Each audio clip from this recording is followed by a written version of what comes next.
we have with us Mr. Sujit Arya, who is the owner of Prakash Transport Corporation. So, sir, how does it feel to be a part of this event today? It's fine. I'm very happy. What do you have to say about the budding business leaders that we have arising in Odisha today? There's a lot of scope because of the mines and everything, steel industries, and I think things will grow up like anything in Odisha.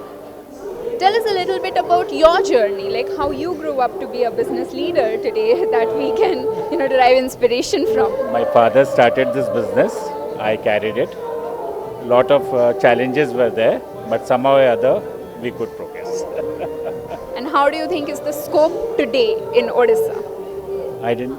How do you think is the scope today in Odisha? Like, what is your vision? Scope is vast. We have a vision of 100 branches pan-India and a turnover of 500 crores.